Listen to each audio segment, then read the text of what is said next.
नमस्कार। स्वागत है आपका अजीत अंजुम जी के यूट्यूब चैनल पर। मैं हूं अशोक वानखड़े। देश में सीएजी रिपोर्ट आने के बाद जैसे ही लोकसभा के पटल पर सीएजी रिपोर्ट रखी गई, ट्रांसपोर्ट मंत्रालय के खिलाफ एक भयानक सब दूर चर्चा का उबाल आया। गडकरी, जिन्हें लोग रोडकरी के नाम से जानते हैं, गडकरी जिसे मोस्ट परफॉर्मिंग मिनिस्टर बोला जाता है, गडकरी जो बोलने में बेबाक है और कुछ भी चीज हाथ में रखे बगैर बोलते हैं। कई बार उन्होंने अपने सरकार को भी घेरा है। ऐसे स्पष्ट वक्ता गडकरी जो बार बार इस बात का दावा करते हैं कि मेरे यहां ट्रांसपेरेंसी है, यदि उनके मंत्रालय पर भ्रष्टाचार पे आरोप लगते हैं तो फिर चर्चा का विषय तो बनेगा। दूसरी ओर 2024 में जो होने जा रहा है उसमें क्या प्रधानमंत्री के सामने गडकरी एक चैलेंज बनकर उभर रहे हैं। विभिन्न राजनीतिक विश्लेषक बार बार इस बात को रेखांकित कर रहे हैं, यदि सरकार को सीटें कम मिली तो फिर अगला उम्मीदवार बीजेपी का सबसे बड़ी पार्टी होने के नाते गडकरी हो सकते हैं, क्योंकि उनके विभिन्न राजनीतिक दलों में अच्छे संबंध है। ये सारा कुछ यदि मिला के देखा जाए तो फिर क्या ये गडकरी को निपटाओ अभियान गुजराती लॉबी की तरफ से हो रहा था? ये आरोप मैं नहीं लगा रहा हूं, विभिन्न सोशल मीडिया पे ये चीजें ट्रेंड हो रही है। लेकिन ये क्यों हो रही है? क्योंकि धुआं यूं ही नहीं उठता यदि आग नहीं हो तो। सबसे पहले गडकरी ने एक ऐसा मंत्रालय है कि सीएजी रिपोर्ट आने के बाद तुरंत उन्होंने मीडिया से मिलना शुरू कर दिया, अपना एक्सप्लेनेशन देना शुरू कर दिया। लेकिन एक सिस्टमैटिक कैंपेन उनके खिलाफ वर्तमान पत्र और न्यूज चैनल्स में चलता हुआ दिखाई देता है। गडकरी ने एक पत्र प्रधानमंत्री नरेंद्र मोदी जी को लिखा सीएजी रिपोर्ट आने के बाद। हमारे सोर्सेस से पत्र का एक ड्राफ्ट मेरे हाथ में लग गया है। पत्र क्या कहता है मैं आपको पढ़ के सुनाता हूं। अंग्रेजी में है, हिंदी में भी उसका ट्रांसलेशन करने का प्रयास करूंगा। I am writing to you in the context of some confused information being floated around the media citing the CAG report on Bharatmala Pariyojana and specifically regarding the construction of Dwarka Express Project DEP. In October 2017, ECCEA, Cabinet Committee on Economic Affairs, accorded its approval to the Bharatmala Pariyojana at the program level with 7 basic components, while mentioning total length and total cost of the individual component level. CCEA doesn't mention any project-wise cost approval. उनका कहना है कि CAG report आने के बाद कुछ media में जो एक कैंपेन चल रहा है उसके संदर्भ में मैं आपको सूचित करना चाहता हूं, कुछ चीजें आपके सामने रखना चाहता हूं। 2017 में कैबिनेट कमेटी ने ऑन इकोनॉमिक अफेयर्स ने भारतमाला प्रोजेक्ट अप्रूव किया था और भारतमाला प्रोजेक्ट पे जो कॉस्टिंग तय हुई थी वो 7 बेसिक कंपोनेंट पे तय हुई थी। प्रोजेक्ट वाइज कॉस्ट किसी भी प्रोजेक्ट की तय नहीं हुई थी। द्वारका एक्सप्रेस वे जो है, एक्सप्रेस वे जिसपे इशू है, ये is a part of the National Corridor Efficiency Improvement component. Total civil cost of this component is 91,000 crore for the length of 5,000 kilometers. In the CCEA approval, it has been clearly highlighted that the cost of flyovers, ring roads can be established through DPR as there are no standard cost norms for these elements. Economic council जो cabinet committee on economic affair है, उन्होंने बड़ा clear बोला था ये एक road का estimate, एक रफ एस्टिमेट है। रास्ते में जो रिंग रोड आते हैं या फ्लाईओवर्स आते हैं या बाकी कोई चीजें आती हैं, उसका डीपीआर बना के वो कॉस्ट में ऐड करना पड़ेगा, क्योंकि उसका कोई सेट फॉर्मूला नहीं है।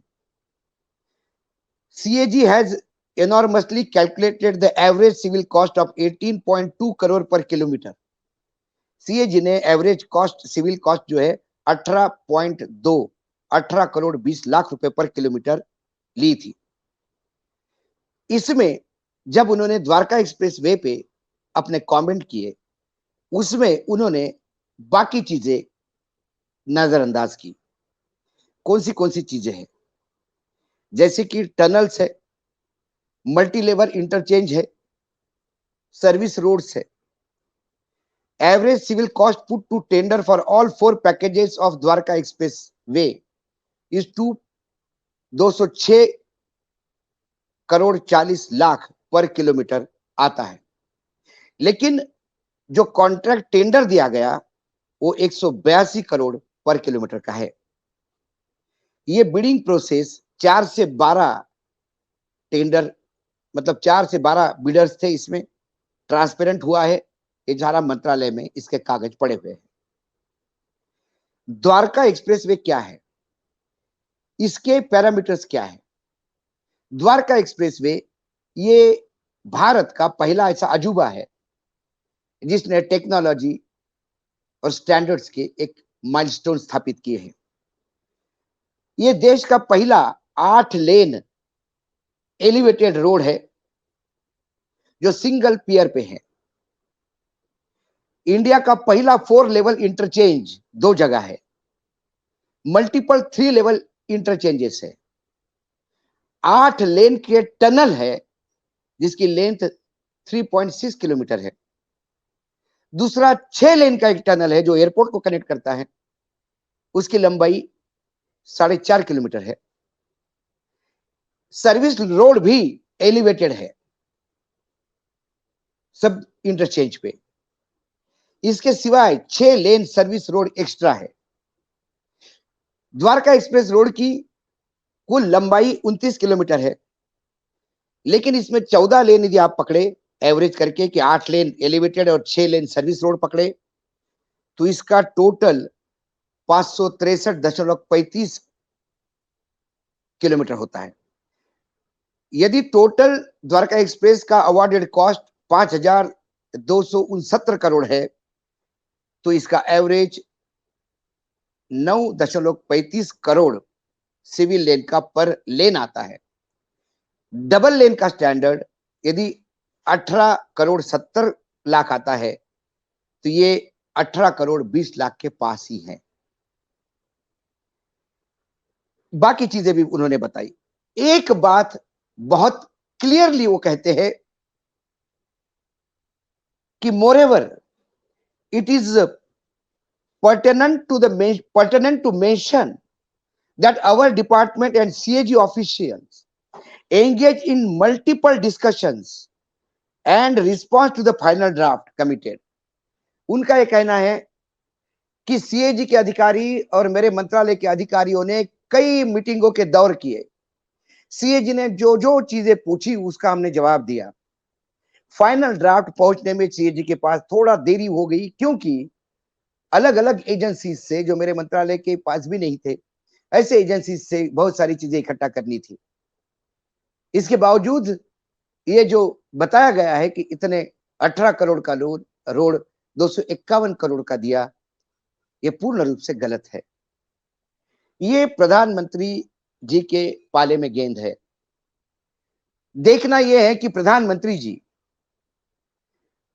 गडकरी का साथ देते हैं जो मोस्ट परफॉर्मिंग मंत्री है, या सीएजी का साथ देते हैं।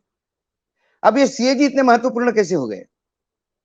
वो इसलिए हो गए कि सीएजी ये प्रधानमंत्री नरेंद्र मोदी के ब्लू आइड बॉय या हिंदी में बहुत ही नजदीकी अधिकारी है।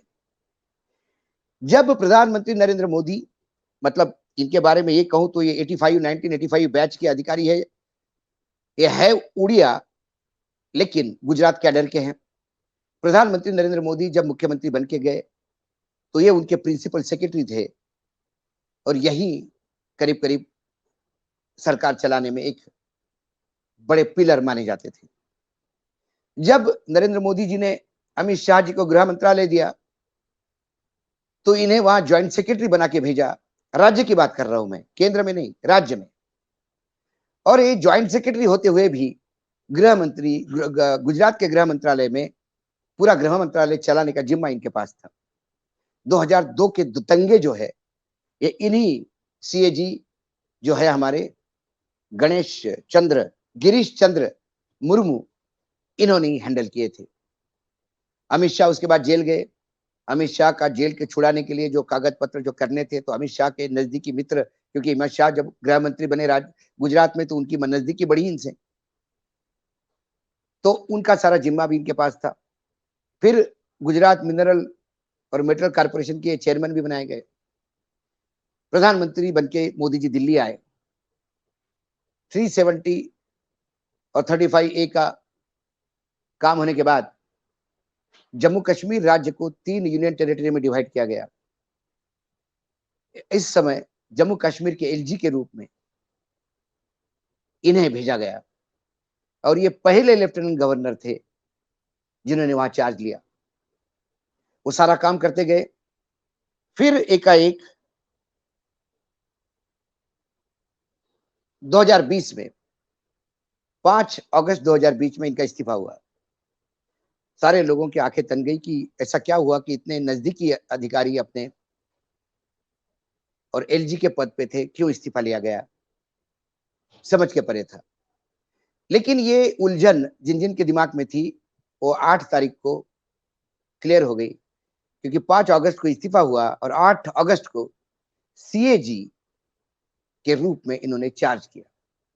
प्रधानमंत्री जानते थे सीएजी एक ऐसी संस्थान है जो इस सरकार को बदनाम भी कर सकती है और सरकार की बदनामी भी रोक सकती है।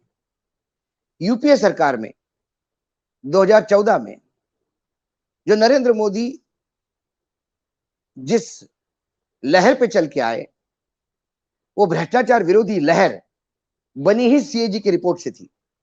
ये बात अलग है कि तब के सीएजी को बाद में राज्यसभा में मेंबर दिया गया, लेकिन 2G स्कैम, 3G स्कैम, ये जो जितने भी कोयला स्कैम, इस स्कैम से यूपीए सरकार घिर गई थी और सबसे भ्रष्ट सरकार करके बीजेपी ने उन पे हमला बोला था। ये उस समय के सीएजी रिपोर्ट का था। तो नरेंद्र मोदी बड़े दूरदृष्टि रखने वाले नेता है। उनको पता था कि मेरे सरकार में कुछ गलत इधर उधर हो जाए तो एक सीएजी चाहिए। तो सीएजी ने क्या किया, सीएजी की जो रिपोर्ट है, जो बाकी मंत्रालय में 6 करोड़, 4 करोड़, 32 लाख, 37 लाख के ऐसे एनोमलीज दिखाते हैं कि आपने पेंशन का पैसा विज्ञापन पे दे दिया, चलो ये इतना डैमेजिंग नहीं है, पैसा शिफ्ट कर गया। लेकिन जो हेल्थ सेक्टर में जो सीएजी ने कुदेर के निकाला, उसका ठिकरा कहीं ना कहीं मध्य प्रदेश में फूटता है, क्योंकि बहुत ज्यादा घपले मध्य प्रदेश में हुए हैं। तो शिवराज सिंह चौहान भी घिरते हुए नजर आते हैं। जो पुराने लॉट के अकेले चीफ मिनिस्टर है वो अभी भी दम भरे हुए हैं, नहीं तो वसुंधरा जी से लेके रमन सिंह तक और सोनवाल से लेके दास साहब तक झारखंड के सब ठिकाने लग गए हैं। एक ही है शिवराज जो अभी भी, जो नरेंद्र मोदी जी के साथ मुख्यमंत्री थे, वो आज भी बने हुए हैं। उनको चेकमेट है। और दूसरा मंत्रालय जो है जिसके बारे में सीएजी ने ढेर सारी बातें निकाली, वो है ट्रांसपोर्ट मंत्रालय, गडकरी। तो क्या विरोधियों को निपटाने के लिए जैसा सीबीआई, इनकम टैक्स का उपयोग होता है, तो अंदरूनी राजनीति में लोगों को निपटाने के लिए सीएजी का उपयोग हो रहा है, ये सवाल है। क्योंकि जो पत्र गडकरी जी ने लिखा है, उस पत्र की तो सीधी बात यह है कि सब कुछ जानते हुए भी ये रिपोर्ट आई है। एक एलिवेटेड रोड जो बिल्कुल ऊपर ही ऊपर चलता हो और एक ग्राउंड पे चलने वाला रोड, इसके खर्चे में तो फर्क होगा। 8 लेन का टनल शायद किसी ने सोचा भी नहीं होगा। 6 लेन का सर्विस रोड किसी ने सोचा भी नहीं होगा। ये तमाम चीजें यदि ये द्वारका एक्सप्रेसवे पे है, तो फिर इसका कॉस्ट बाकी जमीन पे चलने वाले 2 लेन के एक्सप्रेसवे पे कैसा किया जा सकता है? ये कोई चौथी पास गणित जिसको थोड़ा बहुत जानता है वो अच्छा भी समझ जाएगा। लेकिन इतने होनहार सीएजी जिन्होंने नरेंद्र मोदी जी के साथ रह के गुजरात सरकार चलाई, 2002 के दंगे हैंडल किए, जिन्होंने पहले एलजी होने का जिनको सौभाग्य प्राप्त हुआ, इतने होनहार अधिकारी जब सीएजी जैसे पोस्ट पे बैठते हैं तो ऐसी गलती कैसे कर सकते हैं, या वो गलती की है। अब ये पत्र प्रधानमंत्री कार्यालय पे पहुंच गया है। हमने आज दिन भर, जब मुझे कल इस पत्र का ड्राफ्ट थोड़ा बहुत मिला, मैंने भरकस प्रयास किया, लेकिन गडकरी जी के मंत्रालय से कोई अधिकारी बात करने को तैयार नहीं था, ना ऑफिशियल वो कोई बात करने को, इस पत्र के बारे में बात करने को तैयार नहीं थे। उनका मीडिया डिपार्टमेंट से बात करने पे उन्होंने मुझे वो प्रेस रिलीज भेज दिया जो सारे दूर पहुंचा रहे हैं कि एक्सप्रेसवे का एग्जैक्ट कॉस्टिंग कैसा है। लेकिन ये प्रधानमंत्री को दिया गया पत्र का ड्राफ्ट कहीं मेरे पुराने संबंधों की वजह से मुझे मिल पाया, जिसमें से कुछ चीज मैंने पढ़ी है। अब देखना यह है कि गडकरी के ऊपर लगे ये भ्रष्टाचार के तथाकथित आरोप, क्योंकि गडकरी का एक्सप्लेनेशन देखने के बाद तो लगता है कि तथाकथित है, ये गडकरी का राजनीतिक कद कम करते हैं, या फिर ये सीधा प्रधानमंत्री कार्यालय पे सवाल उठाता है कि प्रधानमंत्री जी, आपके चहेते अधिकारी जो सीएजी बने हैं वो मेरे खिलाफ इतनी गलत रिपोर्ट कैसी दे सकते हैं। प्रधानमंत्री के एक साइड पे उनके चहेते अधिकारी है, दूसरी तरफ चहेते तो नहीं कह सकता, क्योंकि जो गडकरी प्रधानमंत्री के बड़े अच्छे मित्र हुआ करते थे, वही गडकरी प्रधानमंत्री से सीधे पहले अध्यक्ष बने पार्टी के। उसके बाद जब वो दूसरी बार रिपीट हो रहे थे तो ये D4 जो गैंग था बीजेपी का, उन लोगों ने सिस्टमेटिकली फिर एक भ्रष्टाचार के पूर्ति के आरोप गडकरी पे लगाए, जो सारे दूर कोर्ट में फेल हो गए। आरोप लगाने वाला ने माफी मांगी, लेकिन गडकरी दूसरी बार अध्यक्ष बनते बनते रह गए। राजनाथ सिंह अध्यक्ष बने, नरेंद्र मोदी जी प्रधानमंत्री के उम्मीदवार बने। गडकरी जी के पास बहुत सारे मंत्रालय थे, उनके पास एमएसएमई था, उनके पास वाटर रिसोर्स था, उनके पास ट्रांसपोर्टेशन था, और तीनों मंत्रालय में उन्होंने दबा के रिजल्ट देना शुरू किया। 2014 के बाद 2019 के चुनाव आते आते फिर गडकरी जी का नाम सामने आया। उसके बाद गडकरी जी के पर कटने शुरू हो गए। गडकरी जी का वाटर रिसोर्स मंत्रालय जो था, जल संसाधन मंत्रालय, वो जल शक्ति में बना के एक अलग मंत्रालय बना के उनके हाथ से छीन लिया। नारायण राणे को कैबिनेट में लाते ही एमएसएमई भी ले लिया। उनके पास सिर्फ एक मंत्रालय बचा, जबकि रिटायर्ड ब्यूरोक्रेट जो वीआरएस लेके माइनिंग कंपनी के लाइजनिंग करते थे, जिसको हिंदी में दलाली शब्द है, वो बाद में राज्यसभा में आते हैं और 3-3, 4-4 महत्वपूर्ण मंत्रालय संभालते हैं। ये कहीं ना कहीं अपने ही पार्टी के उभर एक ताकतवर नेता का खच्चीकरण है। लेकिन गडकरी जैसे बेबाक बोलते हैं, उनकी बेबाकी ही उनके लिए सबसे बड़ी चीज सामने उभर के आ रही है, क्योंकि गडकरी यदि भ्रष्टाचार रहित, जीरो भ्रष्टाचार, ट्रांसपेरेंसी की बात पिछले 10 साल से करते आ रहे हैं, तो आज जब उन पे उंगली उठी तो वो तिलमिला गए और उन्होंने जवाब देना शुरू कर दिया। उनके जवाबों का जवाब क्या सीएजी के पास है, या फिर सीएजी अपनी सुधारित रिपोर्ट पेश करेगी, या ऐसे ही गडकरी को बदनाम होती रहेगी और गडकरी एक्सप्लेनेशन देते रहेंगे। गडकरी के इस चलती हुई, चढ़ती हुई आभा को ग्रहण लगाने का प्रयास तो जरूर हुआ, लेकिन वो गडकरी है, गडकरी का इतिहास है, वो हमेशा स्ट्रगल करके उभरे हैं। यहाँ तक एक बड़े एक्सीडेंट में जब डॉक्टर ने भी कह दिया था कि इनका जिंदा रहने की उम्मीद बहुत कम है, वो वहां से भी लड़के वापस आ गए। आशा करता हूं गडकरी फिर से उसी तेवर में काम करने लगेंगे, क्योंकि इस देश में काम करने वालों की जरूरत है। कहीं एक तो आदमी काम करता है, और यदि ये भ्रष्टाचार में कोई दम होगा तो फिर प्रधानमंत्री जी को सारी चीजें सामने रखने के बाद भ्रष्टाचार पे एक्शन भी लेनी चाहिए। सिर्फ गडकरी नहीं, बहुत जगह पे है, एचएएल से लेके एविएशन तक है। एविएशन तो माधवराव सिंधिया के बेटे ज्योतिरादित्य सिंधिया के पास है। मध्य प्रदेश में भी चुनाव है, एविएशन में उठी हुई जो चीजें है, नॉन परफॉर्मेंस का है, वह भ्रष्टाचार नहीं है। तो ऐसे नॉन परफॉर्मेंस वाले लोग क्या मध्य प्रदेश की नई दिशा दे पाएंगे? ये सीएजी की रिपोर्ट कांग्रेस मध्य प्रदेश चुनाव में दबा के भुनेगी। क्या ये कहीं ना कहीं भाजपा के अंदर बाहर से आने वालों के खिलाफ उभरते हुए असंतोष का एक रास्ता तो नहीं ढूंढा सीएजी के द्वारा कि सिंधिया जी को भी इतना बदनाम करो कि सिंधिया जी भी इस लायक नहीं रहे कि कुछ डिमांड कर पाए और चुपचाप बैठे रहे। और फिर जो बाहरी तत्व है, जो बाहर के आने वाले लोग, आए हुए लोग हैं बीजेपी में, उनको बहुत लोगों का टिकट भी कट सकता है।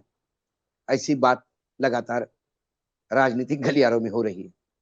कुछ चीजें थी, ये पत्र हाथ लगा, सुबह तक मैं कंफर्म करने का प्रयास कर रहा था, लेकिन मुझे मेरे सोर्सेस पे विश्वास है, इसलिए मैंने आपके सामने लाया। आज इतना ही, फिर आऊंगा किसी विषय के साथ। तब तक के लिए नमस्कार, धन्यवाद।